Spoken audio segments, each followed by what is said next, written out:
Assalamualaikum warahmatullahi wabarakatuh. Saya di sini akan bercerita. Cerita yang saya bawakan adalah cerita legenda. Sebelum saya bercerita, perkenalkan terlebih dahulu, nama saya Cynthia Nuraini, NIM 147 dari kelas 7. Cerita yang saya bawakan cerita legenda yang berjudul Legenda Batu Menangis. Mari simak ceritanya. Dikisahkan pada zaman dahulu di sebuah bukit yang jauh dari desa, tepatnya di daerah Kalimantan Barat. Hiduplah seorang janda miskin dan anak gadisnya. Anak gadis janda miskin itu sangat cantik jelita. Namun, anak gadis itu memiliki perilaku yang amat buruk. Ia sangat pemalas, tidak mau membantu ibunya dalam mengerjakan pekerjaan rumah.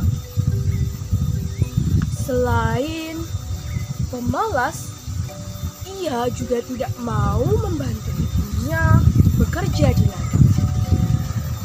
Kalian tahu, kerjaannya hanya bersolek setiap hari.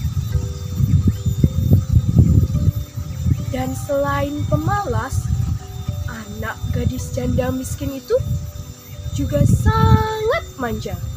Segala sesuatu yang diinginkannya harus dikabulkan. Tidak memperdulikan keadaan ibunya yang sedang miskin.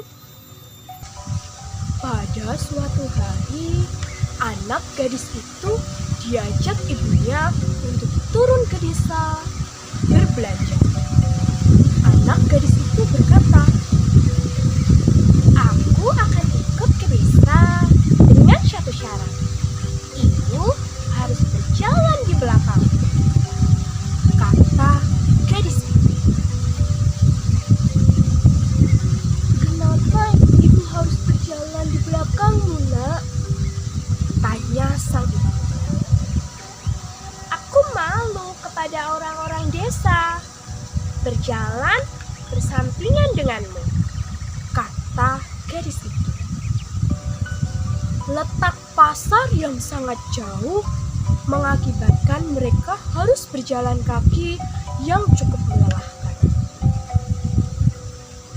Anak gadis itu berjalan melenggang dengan pakaian yang bagus dan bersolek agar orang yang melihatnya nanti mengagumi kecantikannya.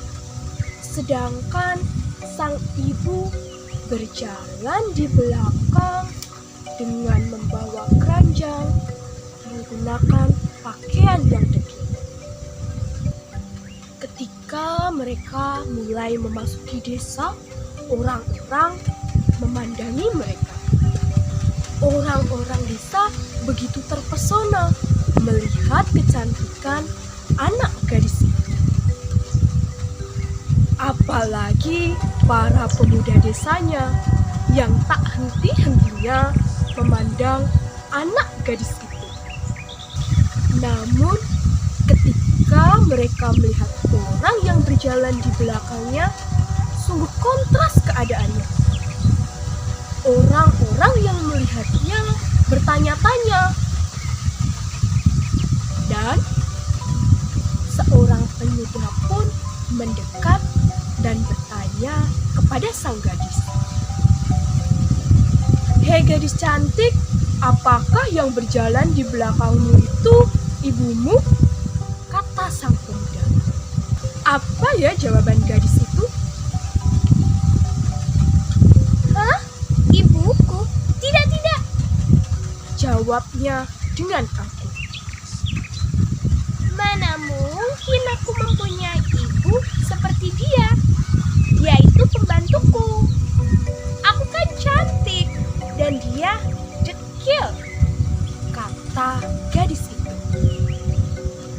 Setiap kali sang gadis berjalan dan orang-orang melihatnya bertanya-tanya mengenai sang ibu, gadis itu pun menjawab bahwa ibunya adalah pembantunya atau budaknya.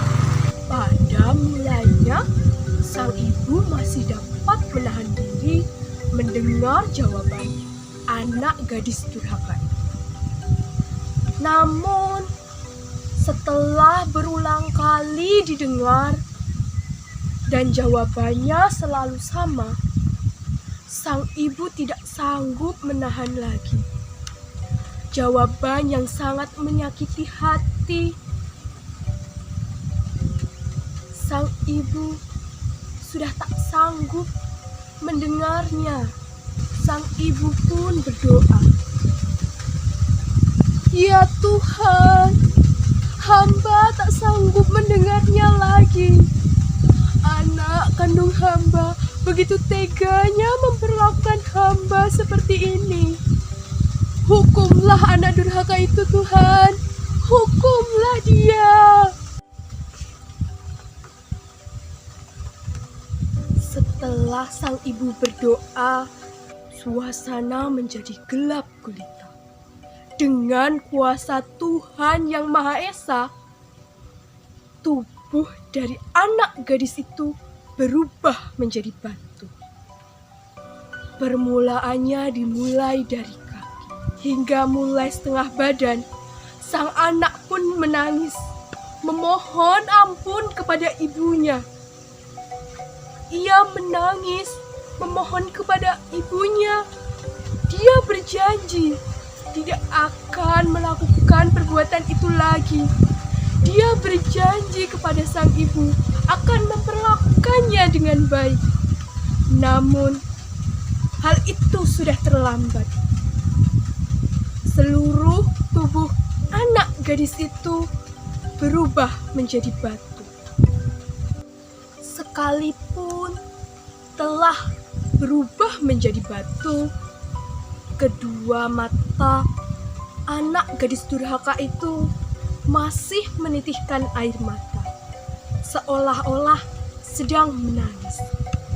Oleh karena itu, batu yang berasal dari anak gadis yang dikutuk oleh ibunya disebut batu menangis. Demikianlah cerita legenda batu menangis. Pesan moral yang dapat dipetik dari cerita ini adalah barang siapa yang mendurhakai ibunya, ibu kandungnya yang melahirkan dan membesarkannya, pasti akan dibalas oleh Tuhan yang Maha Kuasa. Sehingga kita sebagai anak haruslah menghormati dan sopan kepada kedua orang tua kita, terutama ibu kita. Sekian cerita yang saya sampaikan. Wassalamualaikum warahmatullahi wabarakatuh.